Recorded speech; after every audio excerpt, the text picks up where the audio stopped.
Hello students, myself Mohammad Riaz. I am physics faculty of AR Memorial Senior Secondary School. Electric field intensity की बात चल रही है। E is equal to क्या होता है, F अपॉन क्यू नोट। ठीक है, F अपॉन क्यू नोट होता है। क्यू नोट क्या होता है, टेस्ट चार्ज, जिसको अपन क्या कह सकते हैं, एक पॉजिटिव चार्ज। टेस्ट चार्ज हमेशा क्या होगा, पॉजिटिव चार्ज होगा। ठीक है, और इलेक्ट्रिक फील्ड इंटेंसिटी की जो डेफिनेशन थी वो हमने फॉर्मूले के अकॉर्डिंग क्या बनाई थी, E is equal to F upon क्या होता है, E is equal to F upon q naught होता है। और क्यू नोट को हमेशा क्या बोलोगे आप, टेस्ट चार्ज, या फिर क्या बोल सकते हो इसको आप, पॉजिटिव चार्ज। अगर अपन टेस्ट चार्ज की वैल्यू कितनी लें, 1 कूलाम, क्या लें अपन इसको, 1 कूलाम, तो अपन इसको ऐसे लिख सकते हैं, यूनिट पॉजिटिव चार्ज या यूनिट टेस्ट चार्ज, ऐसे लिख सकते हैं। यूनिट का मतलब क्या हुआ, 1 कूलाम हुआ। टेस्ट चार्ज मतलब पॉजिटिव चार्ज। अगर हम किसी यूनिट टेस्ट चार्ज को कहाँ रखें, इलेक्ट्रिक फील्ड में रखें, तो यूनिट टेस्ट चार्ज क्या करेगा, एक फोर्स एक्सपीरियंस करेगा। क्या करेगा, एक फोर्स एक्सपीरियंस करेगा। उसी को अपन क्या कहते हैं, इलेक्ट्रिक फील्ड इंटेंसिटी कहते हैं। मतलब क्या है कि अगर आप 1 कूलाम टेस्ट चार्ज या 1 कूलाम पॉजिटिव चार्ज या यूनिट पॉजिटिव चार्ज को इलेक्ट्रिक फील्ड में प्लेस करवाते हो, रखते हो, तो उस टेस्ट चार्ज पर एक फोर्स एक्सपीरियंस करता है, जिसे हम इलेक्ट्रिक फील्ड इंटेंसिटी के नाम से जानते हैं। ठीक है, आज हम क्या करेंगे, आज हम थोड़ा सा टेस्ट चार्ज के बारे में और जानेंगे। टेस्ट चार्ज मैंने आपको वैसे ऑलरेडी बता दिया है कि टेस्ट चार्ज क्या होता है। टेस्ट चार्ज मैंने आपको ऑलरेडी बताया है कि टेस्ट चार्ज क्या होता है, एक पॉजिटिव चार्ज होता है। टेस्ट चार्ज क्या होता है, एक पॉजिटिव चार्ज होता है। इसको अपन किससे लिखते हैं, क्यू नोट से लिखते हैं। और क्यू नोट हमेशा आपको क्या मिलेगा, पॉजिटिव चार्ज, पॉजिटिव चार्ज। अब इसकी आगे की कहानी सुने। पॉजिटिव चार्ज या टेस्ट चार्ज एक ऐसा चार्ज है जिसकी खुद की इलेक्ट्रिक फील्ड नहीं होती। यह आपको याद रखना है। ये फिजिक्स में एक एजम्पशन माना गया है कि टेस्ट चार्ज वह चार्ज है जिसकी खुद की इलेक्ट्रिक फील्ड नहीं होती। मतलब इसका खुद का इलेक्ट्रिक फील्ड नहीं होता। कहने का मतलब इसकी इलेक्ट्रिक फील्ड नहीं होने का मतलब क्या है, इसकी इलेक्ट्रिक फील्ड नहीं होने का मतलब ये है कि इसकी हम इलेक्ट्रिक फील्ड जीरो मान सकते हैं। नहीं होने का मतलब क्या हुआ, इसकी हम इलेक्ट्रिक फील्ड जीरो मान सकते हैं। क्या मान सकते हैं, जीरो। इसका मतलब ये हुआ कि ये इतना छोटा चार्ज है, स्मॉलेस्ट चार्ज है, ये बहुत छोटा क्या है, चार्ज है, स्मॉलेस्ट चार्ज। ठीक है, test charge is a smallest charge which is always positive, which is always positive, but it never electric field, it never electric field, मतलब इसकी खुद की इलेक्ट्रिक फील्ड नहीं होगी। ठीक है, ये इतना छोटा चार्ज होगा कि अब हम क्यू नोट को क्या मान सकते हैं, ज़ीरो मान सकते हैं। क्या मान सकते हैं, क्यू नोट को हम जीरो मान सकते हैं। तो आपको ये बात याद रखनी है कि टेस्ट चार्ज किसको बोलते हैं। टेस्ट चार्ज वह चार्ज होता है या वह स्मॉलेस्ट चार्ज है जो क्या है, पॉजिटिव चार्ज है। टेस्ट चार्ज कैसा चार्ज है, स्मॉलेस्ट चार्ज। इतना स्मॉलेस्ट है, इतना स्मॉलेस्ट है कि इसकी खुद की इलेक्ट्रिक फील्ड इंटेंसिटी नहीं होती। कहने का मतलब इसकी खुद की क्या होगी, जीरो इंटेंसिटी ऑफ फील्ड होगी, जीरो इंटेंसिटी ऑफ फील्ड या जीरो इंटेंसिटी फील्ड बोल दो, एक ही बात है। इसकी खुद की क्या होगी, ज़ीरो इंटेंसिटी फील्ड होगी। इसका मतलब ये हुआ कि यह चार्ज एक ऐसा चार्ज है जो किसी अदर चार्ज पे फोर्स अप्लाई नहीं करेगा, क्योंकि इसकी खुद की इलेक्ट्रिक फील्ड है नहीं। और इलेक्ट्रिक फील्ड हमने कल क्या पढ़ा था, इलेक्ट्रिक फील्ड एक पॉइंट चार्ज के अराउंड वह फील्ड है जिसमें कोई अदर चार्ज रख दिया जाए तो वह अदर चार्ज क्या करेगा, एक फोर्स एक्सपीरियंस करेगा। अब वह फोर्स एट्रैक्टिव भी हो सकता है, वह फोर्स रिपल्सिव भी हो सकता है। उसी को हम क्या कहते हैं, इलेक्ट्रिक फील्ड कहते हैं। और उस इलेक्ट्रिक फील्ड का फॉर्मूला था E is equal to F upon q naught. फिर क्यू नॉट को अपन ने क्या बताया, एक टेस्ट चार्ज बताया। टेस्ट चार्ज हमेशा क्या होगा, एक पॉजिटिव चार्ज होगा, बहुत ही छोटा चार्ज होता है, स्मॉलेस्ट चार्ज होता है, ठीक है। इतना छोटा चार्ज है कि इसकी वैल्यू आप कितनी मान सकते हो, 0 मान सकते हो। कितनी मान सकते हो, 0। 0 का मतलब क्या हुआ, 0 का मतलब ये हुआ कि इसकी खुद की इलेक्ट्रिक फील्ड नहीं होगी, इसकी खुद की इलेक्ट्रिक फील्ड नहीं होगी। तो हम जब इलेक्ट्रिक फील्ड इंटेंसिटी को वेक्टर फॉर्म में रिप्रेजेंट करते हैं, जब हम इलेक्ट्रिक फील्ड इंटेंसिटी को वेक्टर फॉर्म में रिप्रेजेंट करते हैं, तो हम टेस्ट चार्ज के बेस पे इसको और अच्छी तरीके से लिख सकते हैं। जैसे आपको मैंने बताया था कि इलेक्ट्रिक फील्ड एक कैसी क्वांटिटी है, वेक्टर क्वांटिटी है, इसलिए इसको हमने वेक्टर फॉर्म में, इस फॉर्म में लिखा था। इलेक्ट्रिक फील्ड के ऊपर मैंने वेक्टर का साइन लगाया था, इज इक्वल टू एफ के ऊपर मैंने वेक्टर का साइन लगाया, फिर क्यू नॉट। क्यू नॉट क्या है, टेस्ट चार्ज। हम इसे इस तरीके से भी लिख सकते हैं, कैसे, E vector is equal to F vector upon q naught. अब इसमें तो कुछ फ़र्क ही नहीं है, लेकिन मैंने क्या कहा, टेस्ट चार्ज इतना स्मॉलेस्ट चार्ज है कि इसकी खुद की इलेक्ट्रिक फील्ड नहीं है, इसलिए हम इसकी लिमिट कितनी लगा सकते हैं, क्यू नॉट की लिमिट कितनी लगा सकते हो आप, 0 लगा सकते हो। ये इतना छोटा चार्ज है कि क्यू नॉट की वैल्यू कितनी है, 0 मान सकते हो। 0 मानने का मतलब ये है कि इसकी इलेक्ट्रिक फील्ड खुद की कितनी है, 0 है। इसलिए हम इलेक्ट्रिक फील्ड को वेक्टर फॉर्म में इस प्रकार भी रिप्रेजेंट कर सकते हैं। ये भी गलत नहीं है, ये भी सही है, ये भी सही है। लिमिट क्यू नॉट, फिर क्या लगाया मैंने, 0। इसकी लिमिट कितनी है क्यू नॉट की, 0। अब 0 का यहाँ आशय क्या है, इसका मीन्स क्या है, इसका मीन्स ये है कि इस टेस्ट चार्ज की खुद की इलेक्ट्रिक फील्ड नहीं है। तो इसे आप अपनी नोटबुक में राइट करें।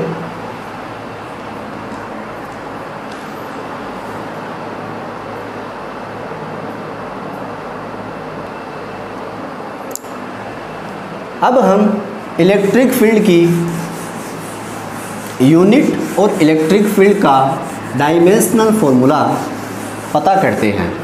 इसकी यूनिट क्या हो जाएगी, अगर आपको फॉर्मूला याद हो तो आप इसकी यूनिट लिख सकते हो। E इज इक्वल टू क्या होता है, F अपॉन क्यू नोट। अभी अपन किसकी बात कर रहे हैं, यूनिट की बात करेंगे। किसकी बात करोगे आप, यूनिट की। तो यहाँ से यूनिट क्या हो जाएगी, फोर्स है, फोर्स की यूनिट क्या होती है, न्यूटन। ये न्यूटन हो गया।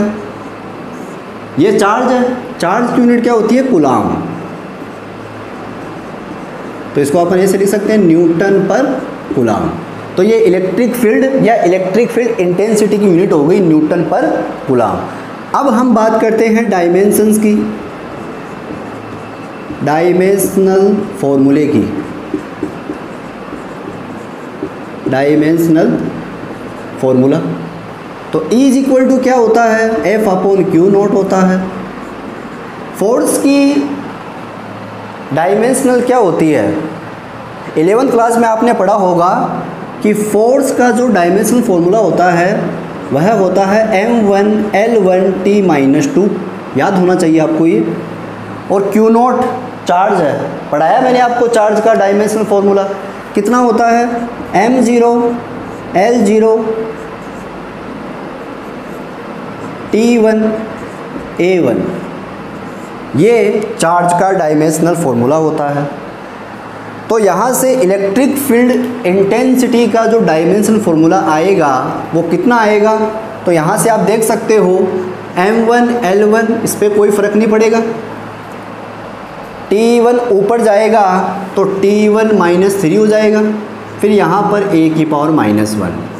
तो ये इलेक्ट्रिक फील्ड इंटेंसिटी का डायमेंशनल फॉर्मूला हो गया, और ये इंटेंसिटी की यूनिट हो गई क्या, न्यूटन पर कूलाम। तो आप इसे अपनी नोटबुक में राइट करें।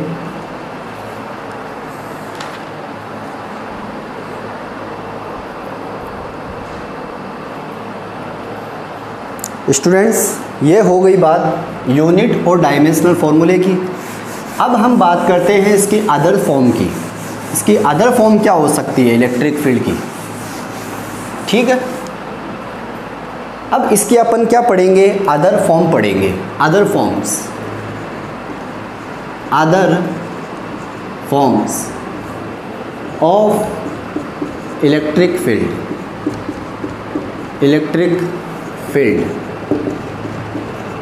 इसकी अदर फॉर्म्स क्या है। ठीक है, तो स्टूडेंट्स मैंने आपको बताया है दो पॉइंट चार्जेस एक दूसरे के ऊपर फोर्स अप्लाई करते हैं, एट्रैक्टिव या रिपल्सिव, और इन फोर्सेस को अपन क्या करते हैं, इलेक्ट्रोस्टैटिक्स फोर्स कहते हैं। क्या कहते हैं, इलेक्ट्रोस्टैटिक्स फोर्स। और एक पॉइंट चार्ज अपने अराउंड क्या बनाता है, इलेक्ट्रिक फील्ड बनाता है। अगर आपको ध्यान हो तो मैंने आपको लेक्चर सेकंड या थर्ड में मैंने आपको इलेक्ट्रिक फील्ड, मैग्नेटिक फील्ड या फिर दोनों के बारे में कुछ बताया था। मैंने कहा था कि अगर चार्ज स्टैटिक है, चार्ज एट रेस्ट है, तब तो वह अपने अराउंड इलेक्ट्रिक फील्ड बनाता है। अगर वही चार्ज मोशन करने लग जाए तो वह इलेक्ट्रिक फील्ड के साथ साथ में मैग्नेटिक फील्ड भी बनाता है। अगर वह चार्ज नॉन यूनिफॉर्म वेलोसिटी के साथ में मूव करता है तब वह इलेक्ट्रिक फील्ड भी बनाता है, मैग्नेटिक फील्ड भी बनाता है, साथ साथ में electromagnetic waves, EMW, electromagnetic waves, जो एक तरह की रेडिएशंस है, उसको भी क्या करता है, इमिट करता है। तो ये तो मैंने आपको कुछ बातें पढ़ाई थी।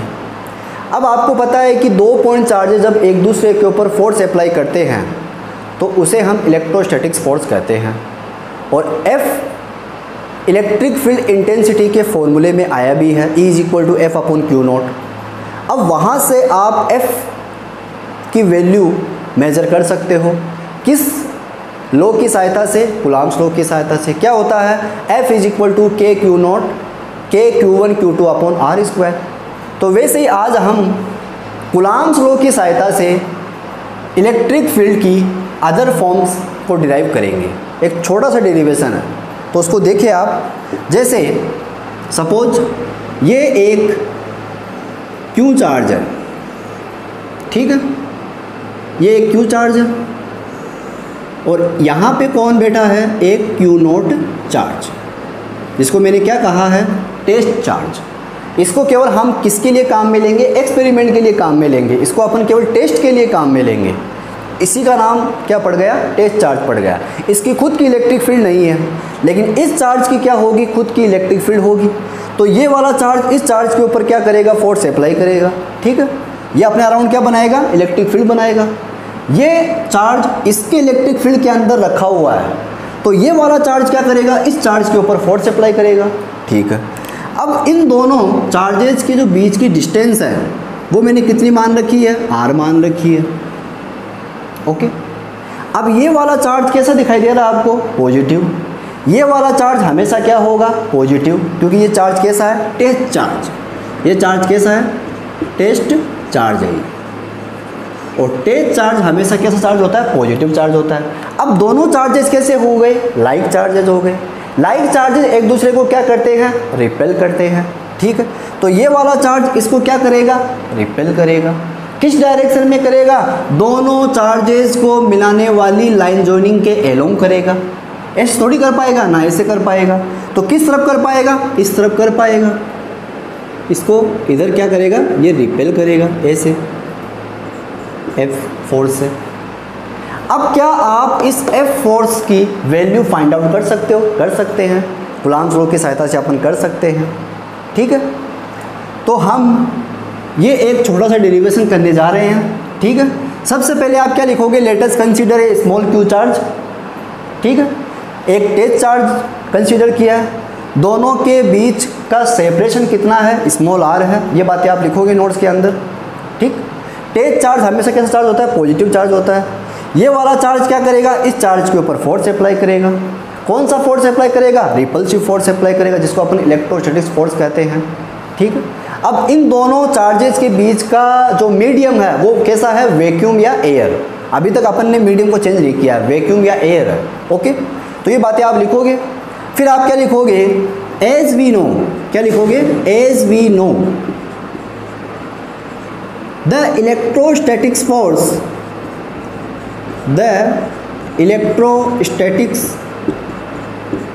फोर्स किस पे? ऑन क्यू नॉट, किसकी वजह से? Due to point charge q. कितना होगा? इज गिवन बाई, कितना हो जाएगा? इधर आ जाओ, F इज इक्वल टू हो जाएगा k q naught upon r square. ये आपके पास में इलेक्ट्रोस्टैटिक्स फोर्स की वैल्यू निकल गई। अब हम जानना चाहते हैं कि इसकी इलेक्ट्रिक फील्ड कितनी होगी। तो इलेक्ट्रिक फील्ड का फॉर्मूला क्या होता है?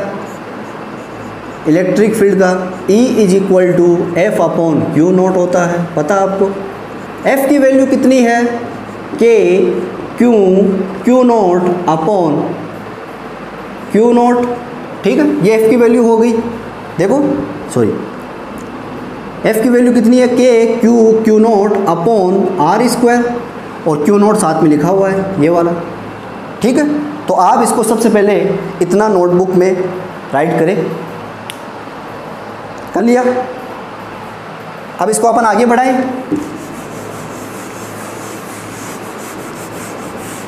तो इसको अगर अपन आगे बढ़ाते हैं तो अपने पास में जो इलेक्ट्रिक फील्ड आएगा वो कितना आएगा? E इज इक्वल टू, इसको कैंसिल करोगे तो क्यू नोट से क्यू नोट क्या हो जाएगा? कैंसिल। तो E इज इक्वल टू क्या आएगा? के क्यू अपॉन आर स्क्वायर। क्या आएगा? के क्यू अपॉन आर स्क्वायर। ये है इलेक्ट्रिक फील्ड इंटेंसिटी की other form. E is equal to क्या होता है? K Q upon r square, जो आपको याद रखना है। तो इसको इस फॉर्मूले को यदि आप एक डायग्राम के द्वारा समझना चाहो तो समझ सकते हो कि जो क्यू चार्ज है, ये वाला चार्ज, इससे r डिस्टेंस पे, देखो इसका मतलब क्या हुआ? ये क्यू चार्ज है ये वाला, इससे r डिस्टेंस पे कोई पॉइंट P है। ठीक है, इसको अपन बोलते हैं ऑब्जर्वेशन पॉइंट। क्या बोलते हैं इसको अपन? Observation point. यहाँ पर अगर आपको इलेक्ट्रिक फील्ड निकालनी हो इस चार्ज की, क्योंकि एक चार्ज अपने अराउंड क्या बनाता है? इलेक्ट्रिक फील्ड बनाता है। तो वो कितनी दूर तक इलेक्ट्रिक फील्ड बनाएगा? तो वो कितना हो गया? E इज इक्वल टू के क्यू अपॉन आर स्क्वायर हो गया। तो ये वाला फॉर्मूला आपको याद रखना है कि एक पॉइंट चार्ज r डिस्टेंस पर किसी पॉइंट P पर इलेक्ट्रिक फील्ड कितना बनाता है? K Q upon r square. ठीक है, तो ये वाला एक फॉर्मूला आपको याद होना चाहिए। E इज इक्वल टू के क्यू अपॉन आर स्क्वायर। एक पॉइंट चार्ज अपने अराउंड क्या बनाता है? इलेक्ट्रिक फील्ड बनाता है। कितनी बनाता है? K Q upon r square. अब आप यहाँ पर देख पा रहे हो कि जो E है वो आर स्क्वायर के क्या है? इन्वर्सली प्रोपोर्शनल है। देख पा रहे हो, आर स्क्वायर के क्या है? इन्वर्सली प्रोपोर्शनल है। लिखोगे आप यहाँ पे electric field intensity is inversely proportional to the square of distance. ठीक है, तो यहाँ से आप क्या देख पा रहे हो कि अगर आर की वैल्यू बढ़ती है तो ई की वैल्यू क्या होगी? कम होगी। मतलब चार्जेस के पास में यदि आओगे तो इलेक्ट्रिक फील्ड आपको ज़्यादा मिलेगी। चार्जेस से जितना ज़्यादा दूर जाओगे तो इलेक्ट्रिक फील्ड क्या होती जाएगी? कम होती जाएगी। ठीक है, तो इसका मीन्स ये हो गया कि R को बढ़ाने पर E की वैल्यू क्या होगी? कम होगी। अगर आप इन दोनों के बीच में ग्राफ बनाते हो E वर्सेस R के बीच में, तो ग्राफ आपको हमेशा कैसा मिलेगा? इनवर्सली प्रोपोर्शनल का ऐसा मिल जाएगा आपको। ठीक है, ये क्या हो गया? E हो गया। ये क्या हो गया? R हो गया। तो देख पा रहे हो कि R की वैल्यू बढ़ने के साथ साथ E की वैल्यू क्या हो रही है? कम होती जा रही है। तो ये E और R के बीच का क्या हो गया? ग्राफ हो गया। और ये E और R के बीच का रिलेशन हो गया। E इज इक्वल टू के क्यू अपॉन आर स्क्वायर। इसको नोट करें, R की वैल्यू बढ़ने पर E की वैल्यू हमेशा क्या होती है?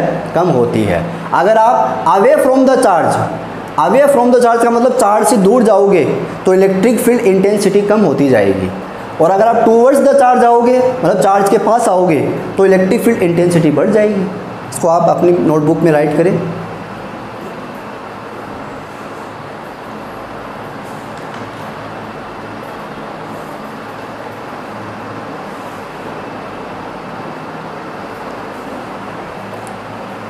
स्टूडेंट्स, अब आप E इज इक्वल टू के क्यू अपॉन आर स्क्वायर को अगर और समझना चाहो तो समझ सकते हो कि E इज इक्वल टू के क्यू अपॉन क्या आया है, आर स्क्वायर आया है। क्या मैं आपको पूछ सकता हूँ कि जो इलेक्ट्रिक फील्ड इंटेंसिटी है या जो इलेक्ट्रिक फील्ड है क्या वह मीडियम पे डिपेंड करती है? आपका आंसर क्या होगा? वीडियो को पॉज करके थोड़ी देर सोचें आप, क्या इलेक्ट्रिक फील्ड इंटेंसिटी मीडियम पे डिपेंड करती है? तो आपको याद रखना है कि इलेक्ट्रिक फील्ड इंटेंसिटी मीडियम पे डिपेंड करती है, क्योंकि इलेक्ट्रिक फील्ड के फॉर्मूले में कौन आ रहा है? के आ रहा है। यहाँ पे के का मतलब क्या था पता है ना आपको? के इज इक्वल टू क्या था? 1/4 पाई एप्सिलॉन नॉट, ठीक है। के इज इक्वल टू क्या था? 1/4 pi epsilon not. Epsilon not क्या था? परमिटिविटी, याद है? परमिटिविटी ऑफ वैक्यूम या फिर क्या बोल सकते हो, एयर मीडियम। तो इसका मतलब क्या हुआ कि इलेक्ट्रिक फील्ड इंटेंसिटी या इलेक्ट्रिक फील्ड मीडियम पे डिपेंड करती है। तो ये वाली बात भी आप लिखोगे, क्या लिखोगे कि जो इलेक्ट्रिक फील्ड है E वो डिपेंड्स करती है, वो भी क्या करती है? डिपेंड्स करती है। किस पे डिपेंड्स करती है? नेचर पे। किसके नेचर पे? मीडियम के नेचर पे, नेचर ऑफ मीडियम। मीडियम के नेचर पे डिपेंड करती है। मीडियम को चेंज करोगे तो इलेक्ट्रिक फील्ड भी क्या होगी? चेंज होगी। तो इसको आप नोटबुक में राइट करें। अगर हम मीडियम को चेंज करते हैं तो इलेक्ट्रिक फील्ड इंटेंसिटी घटती है या बढ़ती है, वो देखते हैं अपन। इसको मिटा दें, ठीक।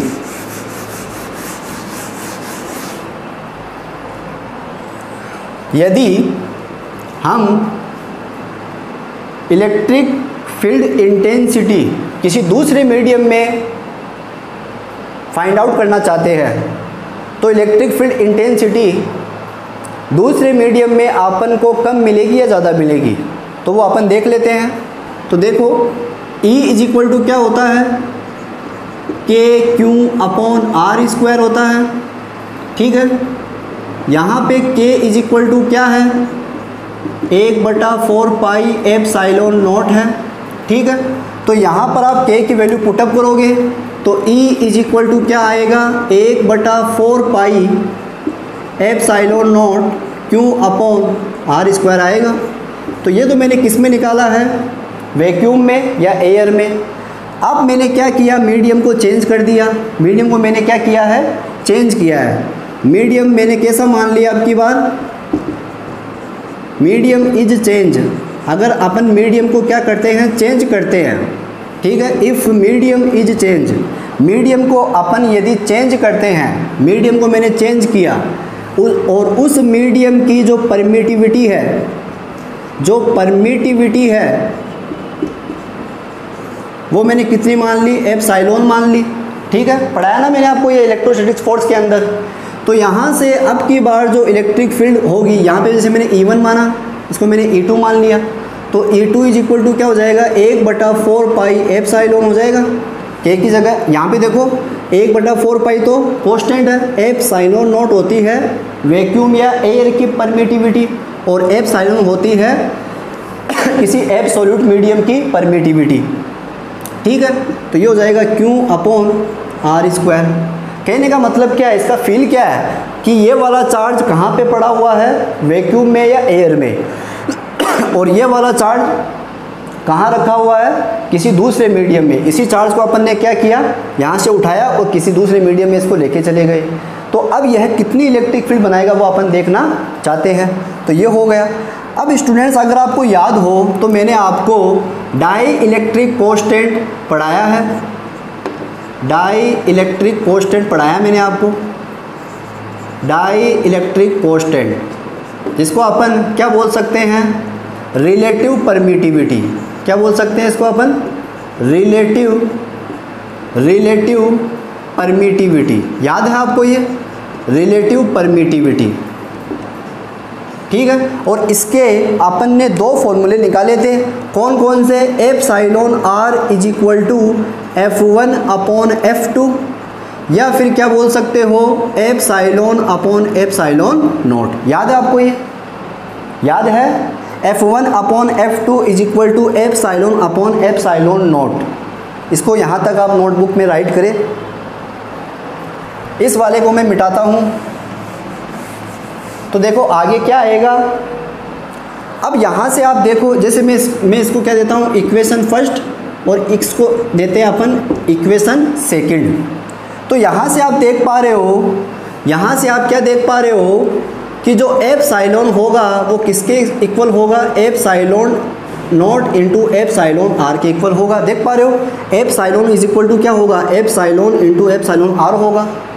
ये वाली वैल्यू यहाँ पे पुटअप करो आप, तो कितना आएगा, देखो by equation second, by equation second. तो बाई इक्वेशन सेकंड में आप देखोगे तो देखो क्या होगा कि जो E2 होगा, E2 इज इक्वल टू क्या हो जाएगा, 1/4 पाई, और एप्सिलॉन की जगह मैंने क्या लिख दिया, epsilon naught into epsilon r. ठीक है, फिर क्या हो गया, Q अपॉन आर स्क्वायर हो गया। ठीक है, तो यहाँ से जो E2 का मान आएगा वो कितना आएगा, तो देखो 1/4 pi epsilon naught Q upon r square, ये किसकी वैल्यू है, E1 की। देख पा रहे हो, 1/4 pi epsilon naught into Q upon r square किसकी वैल्यू है, E1 की। तो मैंने यहाँ पे E1 लिख दिया। ठीक, और साथ में नीचे कौन है, एप्सिलॉन आर। तो यहाँ पर आपने क्या देखा कि जो E2 की वैल्यू होगी वो E1 से ज़्यादा होगी या कम होगी, वो हमेशा E1 से क्या होगी, कम होगी। कितनी कम होगी, एप्सिलॉन आर गुना कम होगी, या एप्सिलॉन आर टाइम्स कम होगी। तो आप इसको अपनी नोटबुक में राइट करें।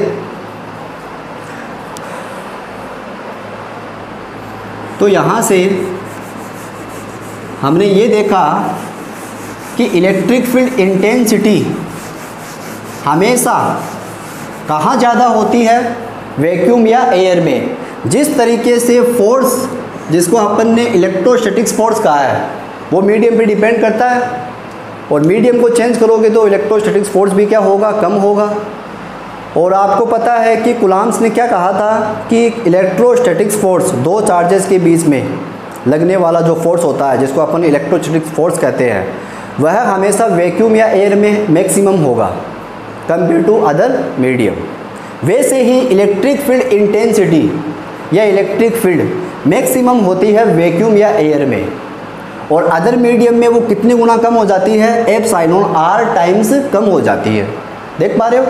ठीक है, तो आपको यहाँ से याद रखना है, क्या है, आप यहाँ से नोट्स बनाओगे, जो इलेक्ट्रिक फील्ड है वो मैक्सिमम होगी, वो हमेशा क्या होगी, मैक्सिमम। कौन से मीडियम में, इन वैक्यूम, इन वैक्यूम, या फिर क्या बोल सकते हो, air medium.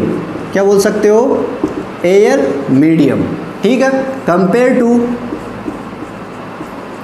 To other medium, compare to other medium.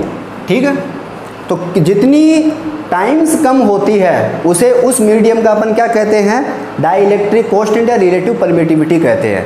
तो आपको याद रखना है, E2 is equal to E1 upon epsilon r. E1 क्या है, electric field intensity in vacuum या एयर, और E2 क्या है, electric field intensity in other medium. तो अदर मीडियम में इलेक्ट्रिक फील्ड इंटेंसिटी आपको हमेशा कम मिलेगी, किसके कंपेरिजन में, वैक्यूम या एयर के कंपेरिजन में। तो आपको याद रखना है कि इलेक्ट्रिक फील्ड इंटेंसिटी या इलेक्ट्रिक फील्ड मीडियम पे डिपेंड करती है। मीडियम को चेंज करोगे तो इलेक्ट्रिक फील्ड भी क्या होगी, चेंज होगी, और कितनी गुना चेंज होगी, एप्सिलॉन आर टाइम्स क्या हो जाएगी, वो कम हो जाएगी। तो ये इलेक्ट्रिक फील्ड इंटेंसिटी का कुछ फॉर्मूले थे। कल हम इसके ऊपर कुछ न्यूमेरिकल कर सकते हैं। तब तक के लिए आप पढ़ते रहे। Thank you.